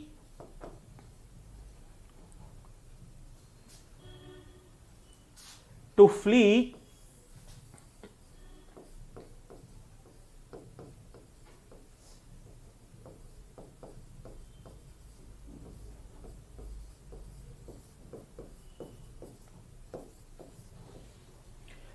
flee from the fear of defeat। डर से भाग जाना, दुम दबा के भाग जाना। ठीक, जैसे मैंने बोला the thieves turned their tail after observing that police inspector is there. भाई उन्होंने वो भाग खड़े हो जब उनको पता चला कि पुलिस इंस्पेक्टर वहां पर था। यानी देखिए ईडियम हमारी बात को किस तरीके से कहते हैं, कितने भावपूर्ण ढंग से कहते हैं और किस तरीके से अपनी बात को हम प्रभावी रूप से एक इंपॉर्टेंटली देखें तो आपको ये चीजें अक्सर मिलेंगी एक पैसेज के अंदर, जो कि आपको कहीं पजल कर सकते हैं अगर हम उसका मतलब नहीं पता। लेकिन अगर हम रोज 4-4, 5-5 या अगर हम इससे ज्यादा भी कर सकते हैं तो हम इससे पार पा जाएंगे। चलिए नेक्स्ट पर आते हैं। अब आते हैं वन वर्ड सब्स्टिट्यूशन पर। अ person who deliberately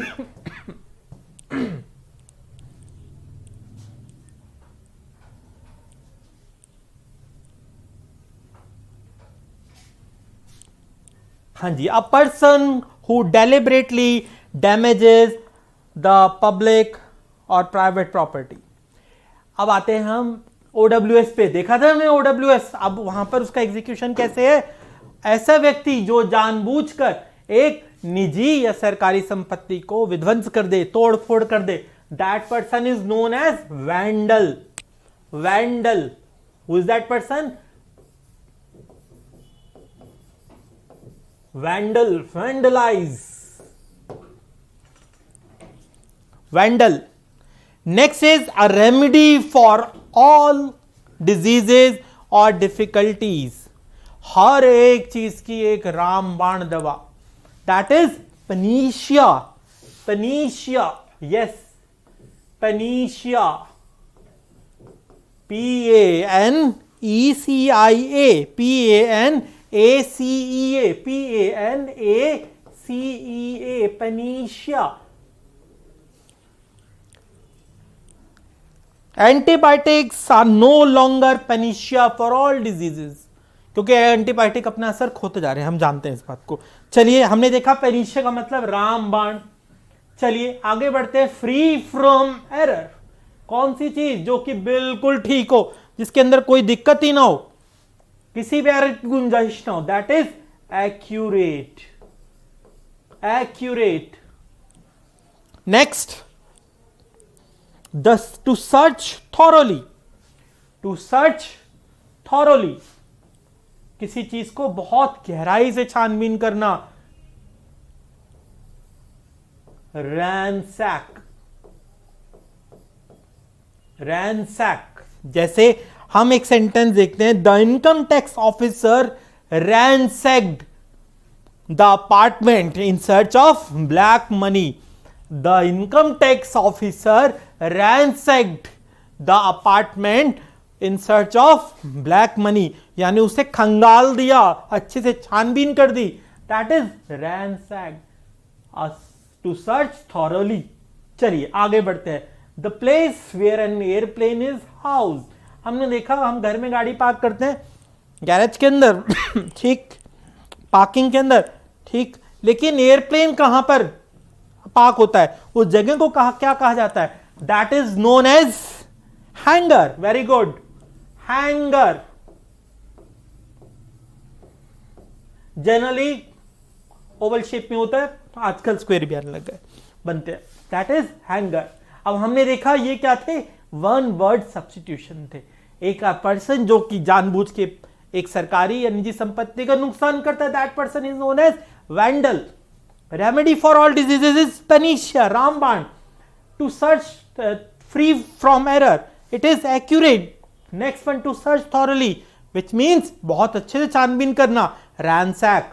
and last one, जहां पर एयरप्लेन को हाउस किया था, दैट इज हैंगर। देखिए 5 वर्ड हमारे कितने सुंदर वर्ड हैं।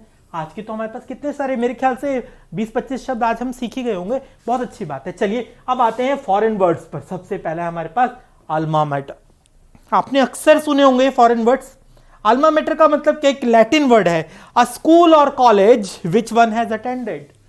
अ स्कूल और college which one has attended. A school, school. अच्छा देखो, अगर मैं आपको एक बात बताता हूं, जहां पर भी फॉरेन वर्ड्स आएंगे, जरूरी नहीं है कि आपको हमेशा उसका मीनिंग वहीं पर ही मालूम पड़ जाएगा। आपको या तो आपने बहुत सारे फॉरेन वर्ड्स पढ़े हो या फिर कॉन्टेक्स्ट में रखकर अगर हम उन्हें देखें तब भी उसका मतलब पता चल सकता है। चलिए कोई बात नहीं, अभी तो हम देखते हैं alma mater, a school which one has attended. College भी हो सकता है, यूनिवर्सिटी भी हो सकती है, लेकिन अल्मा मैटर आपके एक शिक्षण संस्थान से, जैसे कि इंटरव्यूज में अक्सर पूछा जाता है अल्मा मैटर से 2 वर्ड बोले जाते हैं विच मीन्स कि आपका स्कूल कौन सा है। चलिए नेक्स्ट पर आते हैं। ये एक लैटिन लैंग्वेज का वर्ड है, लैटिन भाषा का है। आप मैंने फिर कहा लैटिन या ग्रीक या फिर फ्रेंच, ये आपसे पूछेंगे रे, ये आपके अपनी नॉलेज के लिए मैं रिकमेंड करूंगा आप इनको भी याद कर लें। चलिए आगे बढ़ते हैं। सेकेंड वर्ड है कूप डी ग्रेस। कूप डी ग्रेस फ्रेंच वर्ड जिसका मतलब है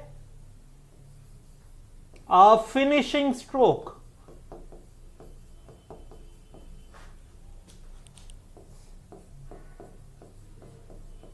फिनिशिंग स्ट्रोक का मतलब धोनी साहब छक्का मार के पूरी अपने मैच को जिताते हैं, वीरेंद्र सहवाग साहब 94 पे खेल रहे हैं, सिद्धू जी 94 पे खेल रहे हैं, 100 मारेंगे, उनका एक फिनिशिंग स्ट्रोक है।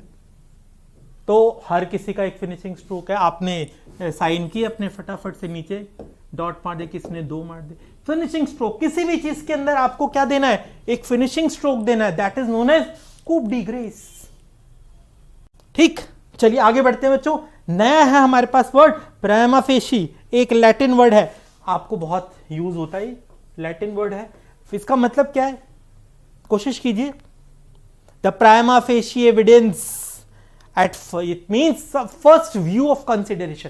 पहली बार देखने पे क्या लग रहा है, मेरे हाथ में चाकू है, सामने एक आदमी खून से लथपथ पड़ा है, तो वहां मैंने देखा प्राइमा फेशी एविडेंस क्या है कि मैंने ही मारा होगा। वो बात की बात है, कैसे है क्या है, लेकिन प्रथम दृष्टया हिंदी में बोलते हैं, या प्राइमा फेशी एक जो फर्स्ट व्यू ऑफ कंसिडरेशन क्या कह रहा है वो है फर्स्ट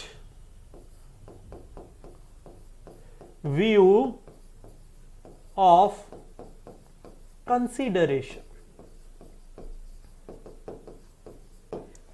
देखिए प्रोफेशनल्स की लैंग्वेज पे बहुत अच्छी कमांड होनी चाहिए, सिर्फ एक हिंदी पर ही नहीं, एक इंग्लिश पर ही नहीं, बल्कि जितनी भी लैंग्वेज उसके पास हैं, क्योंकि क्लाइंट्स अलग अलग टाइप के आएंगे। लेकिन जब आप उसे केस को एग्जीक्यूट करेंगे, अपने विचारों को रखेंगे, अपने थॉट्स को आगे एम्पलीफाई करेंगे, तो वो कहीं लैंग्वेज के थ्रू ही हो पाएगा। और जितनी अच्छी कमांड आपकी होगी, मैं तो उम्मीद करता हूं सिर्फ आप DUA क्लैट तक ना रुके, आगे जुडिशरी तक जाएं, यानी आगे कहीं जजेस तक जाएं। और देखिए मैंने फिर बोला, Rome was not built in a day, एक दिन में रोम नहीं बना था, आपको मेहनत करनी होगी। और ये दोबारा मेहनत मत कीजिए, एक बार कर लीजिए, और जब तक आप जुडिशरी तक पहुंचेंगे तब तक तो आप बिल्कुल सॉलिड हो चुके होंगे इन चीजों से ही। चलिए आगे बढ़ते हैं, नेक्स्ट पर आते हैं। प्राइमा फेशी के बाद नेक्स्ट वर्ड बहुत अच्छा वर्ड है, ये मेरा फेवरेट वर्ड भी है, दैट इज वर्बैटिम। एक लैटिन वर्ड है जिसका मतलब है word for words, word for word, word for words same है। इट मीन्स जैसा बोला गया वैसा ही आपने बता दिया, जैसे वर्बैटिम स्पीच। वर्बैटिम स्पीच का मतलब क्या हुआ, जो मैंने बोला वो बता दिया। देखिए कोर्ट केस के अंदर एक जो हम कभी गवाही देते हैं, तो जो वर्डिक्ट के अंदर उसकी बड़ी अहमियत होती है, क्योंकि किन शब्दों का एक चयन किया गया, वैसे ही शब्द हूबहू कोट किए जाएंगे, और उसको हम क्या बोलेंगे, वर्बैटिम। वर्बैटिम स्पीच, जो बोला वो बता दिया। वर्बैटिम स्टेटमेंट, जो बोला वो बता दिया, उसमें मेरी तरफ से कोई भी शब्द जुड़ा नहीं है उसके अंदर। भाई आगे सिविरिटी कितनी है वर्ड्स की, वो उसको जांचने वाले खुद देखेंगे। चलिए हमने देखा वर्बैटिम, word by word, word for word. Last word is सब रोसा। सब रोसा मीन्स कॉन्फिडेंशियली। कॉन्फिडेंशियली मतलब गुप्त रूप से, कॉन्फिडेंशियली।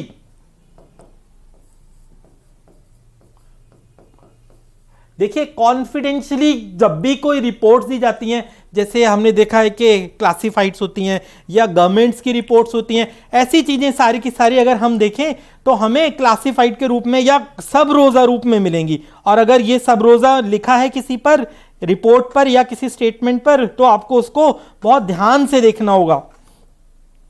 कि कहीं एक वर्ड की वजह से इसका मतलब कहीं आप चूक ना जाए। Confidentiality,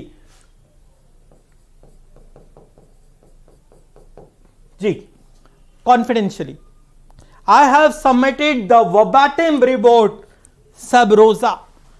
I have deposited verbatim report sub rosa, which means मैंने एक जो रिपोर्ट है हूबहू जैसी कही गई थी, शब्द अक्षर अक्षरतः मैंने वो कॉन्फिडेंशियली सबमिट करा दी है सब रोजा। इट मीन्स अगर हम देखें फॉरेन वर्ड्स का भी कहीं ना कहीं इंप्लीकेशन एप्लीकेशन आपको देखने को मिल ही जाएगा। चलिए अब हम लास्ट अपनी स्टेज पे पहुंच चुके हैं सीखने की। हमारे पास अब आ रहे हैं कुछ वर्ड्स, कुछ सेंटेंस मेकिंग है, आप मीनिंग भी बता सकते हैं डायरेक्ट उनका। जैसे मेरे पास दो वर्ड हैं, एक है बच्चों elicit, illicit. Elicit means draw out, draw out.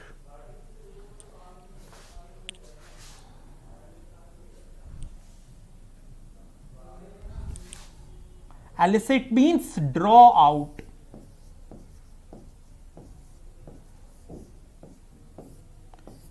जी, और illicit का मतलब क्या होता है?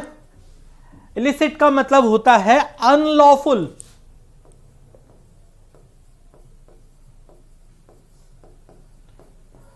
जी, जैसे a polite letter will always elicit a reply.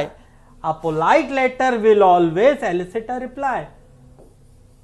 A polite letter will always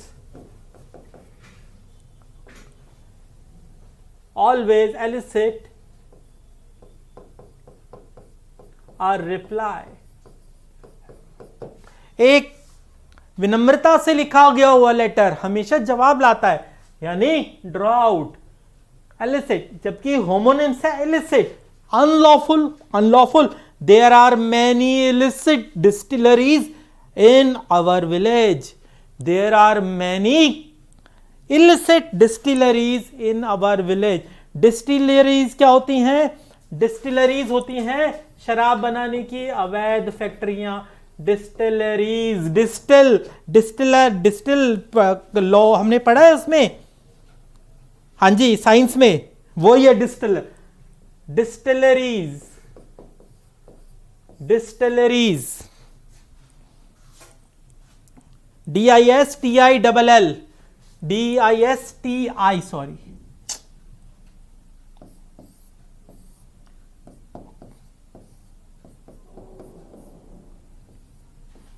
distilleries, शराब बनाने की फैक्ट्री, डिस्टर्ब। चलिए आगे बढ़ते हैं। अगर हम यहां तक क्लियर कर पाए तो दो वर्ड और आ गए हैं हमारे पास, प्रैक्टिस एंड प्रैक्टिस। देखने में बिल्कुल एक जैसे हैं, लेकिन इन दोनों में बहुत फर्क है, और ये फर्क बहुत इंपॉर्टेंट है। जैसे अगर हम बात करें सी, सी इसका मतलब है noun, sea is noun, yes. And second one, SE, is verb. Practice, practice कैसे? जैसे मैंने बोला constant practice will make you perfect. Constant practice, noun बोला मैंने, constant practice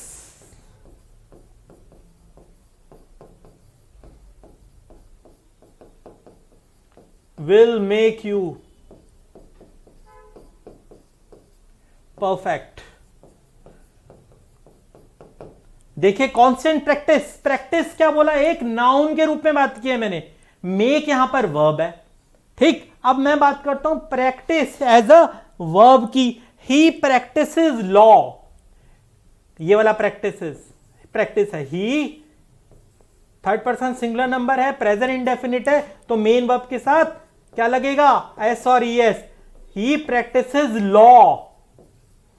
आज जी वो किसकी प्रैक्टिस करता है? लॉ की, इन हाई कोर्ट, ठीक। यानी हमने देखा ये प्रैक्टिस क्या है? एक वर्ब है, और ये प्रैक्टिस क्या है, यहां पर एक नाउन है। तो इसको ध्यान में रखना है। देखो बच्चों, छोटी छोटी चीजें लेकिन बड़ी इंपॉर्टेंट है। चलिए वापस आते हैं, बस 2 वर्ड रह गए हमारे।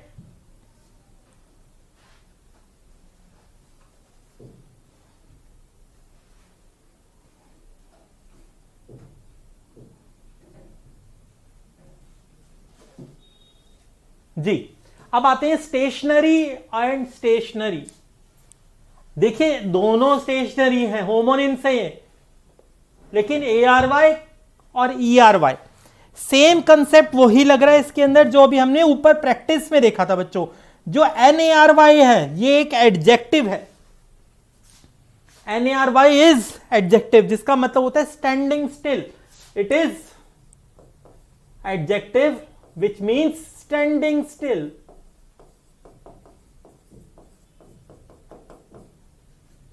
स्टेशनरी हमारे पास वर्ड है जिसका मतलब स्टैंडिंग स्टिल, जिसको हमने एक एडजेक्टिव के रूप में यूज किया है। जैसे the truck hit a stationary car. The truck hit the stationary, NARY, stationary car. खड़ी हुई कार को टक्कर मारी किसने, ट्रक ने। Standing still, stationary. And second one is NERY। NERY means, yes you are right, it is noun. It is noun which means stationery related to pen, pencil, paper, etc. It is ERY. ठीक, he sells stationery items. He sells stationery items. अब देखिए दोनों में फर्क है, stationery ARY, NERY। अगर आप इनको ध्यान ना दें तो एग्जाम में गड़बड़ हो सकती है। इनको जल्दबाजी में नहीं पढ़ना, बहुत ध्यान से। हमें बहुत स्ट्रक्चर अगर ये पकड़ में आ गया तो बहुत आसान खेल हो जाएगा हमारे लिए कॉम्प्रिहेंशन को क्लियर करना। चलिए अगले पर आते हैं, बेयर। बेयर पर अब मेरे पास एक है बेयर और बेयर। सबसे पहला है बेयर, अनकवर्ड। Uncovered, naked. ठीक, जैसे his feet were bare and they were bleeding. His feet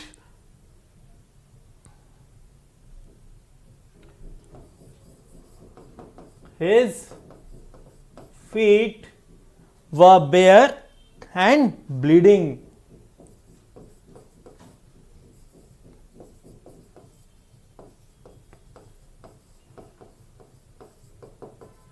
वो नंगे पैर था और क्या था, हाँ जी, उसके पैरों से खून भी निकल रहा था। इसके बाद हम देखें नेकेड भी हो सकता है। इसका मतलब नेकेड कैसे हो सकता है, the bare walls of the room, यानी बिना पेंटिंग के। अगर हम देखें बेयर वॉल्स, नेकेड, बिना उसके किसी पेंटिंग के, वो भी सेम यही है। इसके बाद आता है नेक्स्ट बेयर। बेयर का मतलब क्या होता है, who will bear this loss, इसका मतलब एंड्योर करना। सेकंड बेयर का मतलब एंड्योर। एंड्योर, एंड्योर का मतलब क्या होता है जी, एंड्योर या सफर।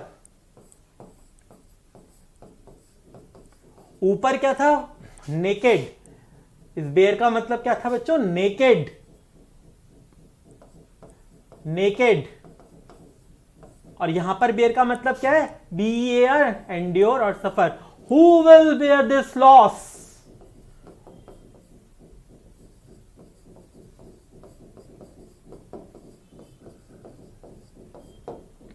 अब देखिए छोटे छोटे शब्द हैं, छोटे छोटे वर्ड्स हैं, अगर हम ध्यान नहीं देंगे तो कहीं पर हमें दिक्कत दे सकते हैं। बहुत ही बारीकी से हमें पढ़ना पड़ेगा। जैसे डिसीज एंड डिजीज। 5 सेकंड लीजिए, बताइए मुझे जरा जल्दी से। Disease and disease. First one is disease. Disease means dead. Disease means dead. And disease means ailment.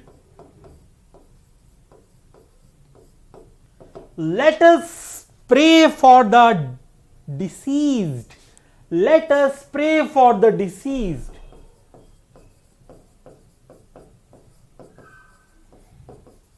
आइए मृतक के लिए प्रार्थना करें, deceased. And second one is disease. Cancer is a terrible disease.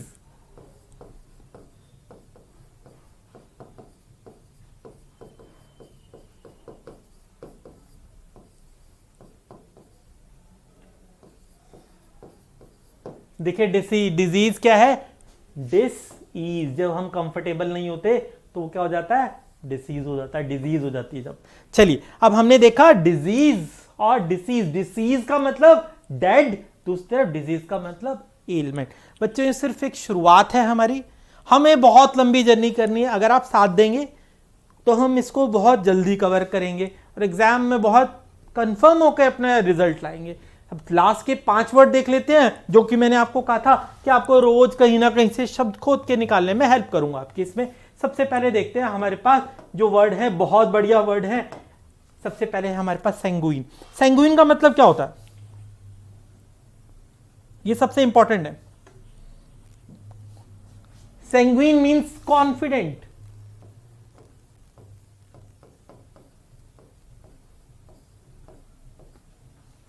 Confident, positive. देखिए एक मत याद कीजिए क्योंकि आपको हेल्प करेंगे। कम से कम 3 मीनिंग जरूर याद कीजिए। कॉन्फिडेंट, पॉजिटिव, या फिर क्या हो सकता है? Optimistic. Ji, optimistic, optimistic, optimistic.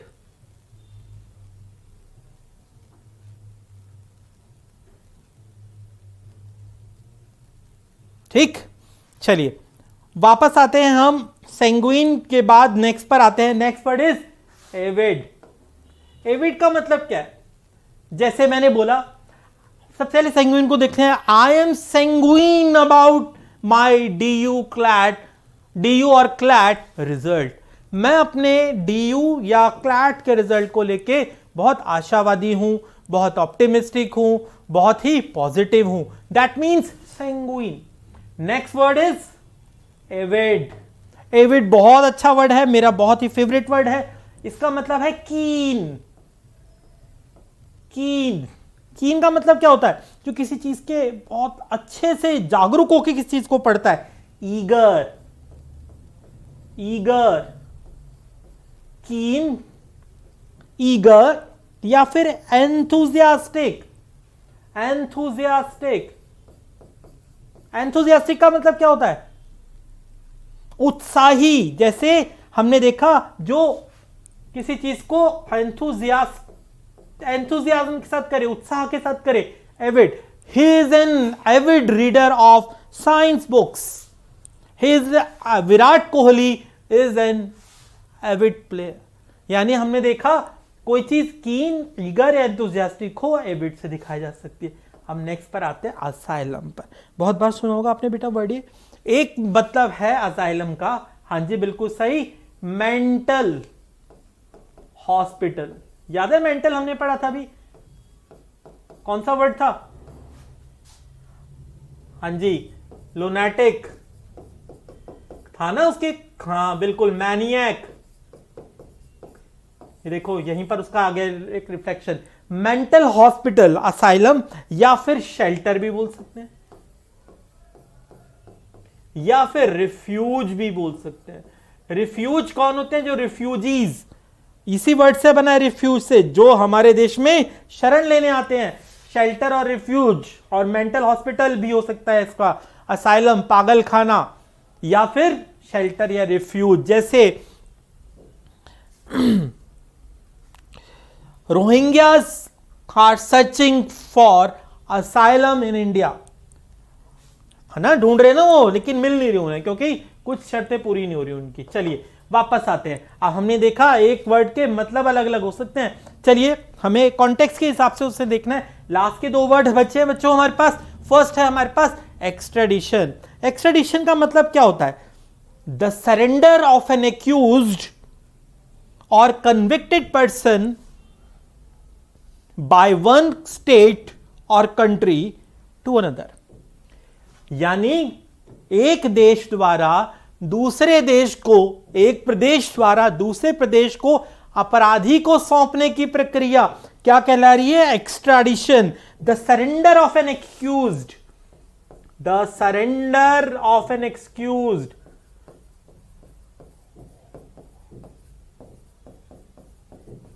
by one country or state to another on the basis of law।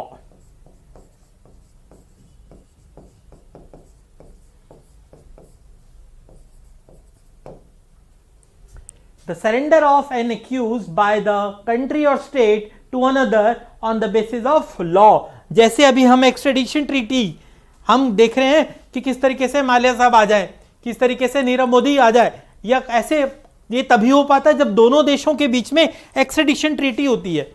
यहां से लोग भाग जाते हैं कराची के अंदर, कराची के साथ हमारा पाकिस्तान के अंदर कोई भी ऐसी ट्रीटी नहीं है, तो वहां पर वो सेफ साइड चल जाते हैं। लेकिन यही अगर वो अमेरिका या इंग्लैंड जाए तो हमारी उनसे ट्रीटी है, तो हम उसके तहत उसे वापस बुला सकते हैं। देखिए छोटे छोटे वर्ड हैं लेकिन बच्चों बहुत ही इंपॉर्टेंट वर्ड हैं, ये आपको बहुत अच्छे से ये सीख लेने चाहिए।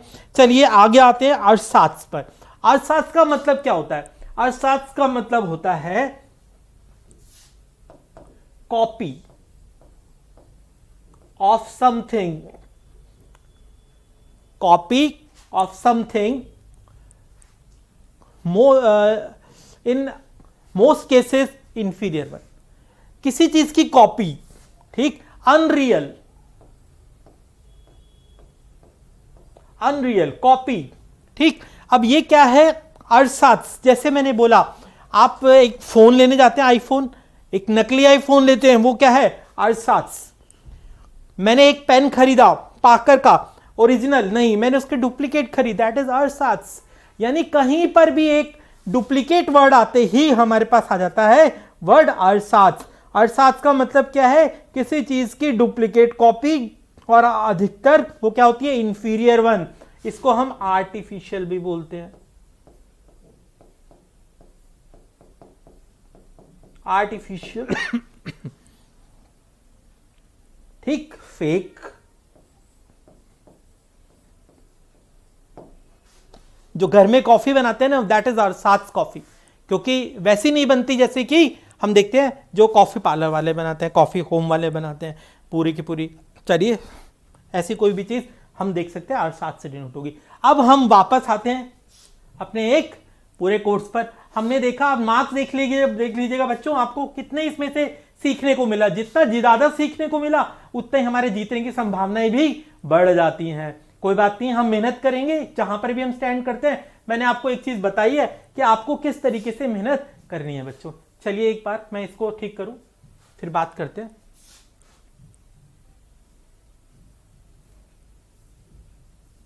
तो आज की क्लास बच्चों इतनी ही है। उम्मीद करूंगा आपने एक बहुत कुछ सीखा होगा, बहुत सारी डाउट्स क्लियर होंगे अभी। लेकिन ये हमारा एक रोड मैप है, इस रोड मैप को हमेशा देखिएगा। कुछ आपको नोट्स हम प्रोवाइड कराएंगे। मैं आपको हमेशा एक हिदायत दूंगा, जहां पर आप अक्सर जाएंगे जब हम टेंसेस करेंगे, आर्टिकल्स करेंगे, या ऐसी वन वर्ड सब्स्टिट्यूशन, वोकैबुलरी या होमोनेम, पंक्चुएशन या जो भी करेंगे, उनके रूल्स आप दीवार पर लगा लीजिए ताकि आपको सोते जागते वो सारे आपकी निगाह के सामने रहें। हमारा एक एम होना है कि हमने दिन रात सोते जागते वक्त सिर्फ एक ही एम रखना है, अगले आने वाले एग्जाम डेज तक तो रखना ही है। इसको हमने दोबारा एग्जीक्यूट नहीं करना है, एग्जाम को एक बार में हमने क्लियर करना है और नेक्स्ट हमने माइलस्टोन की तरफ देखना है। चलिए बच्चों, आज मैं ब्रह्म शर्मा आपको जो पढ़ाया है आशा करता हूं समझ आया होगा। अगर कोई डाउट है फिर भी मैं आपको नेक्स्ट क्लास में सॉल्व करने की कोशिश करूंगा। तब तक अपना ध्यान रखिए। जय हिंद।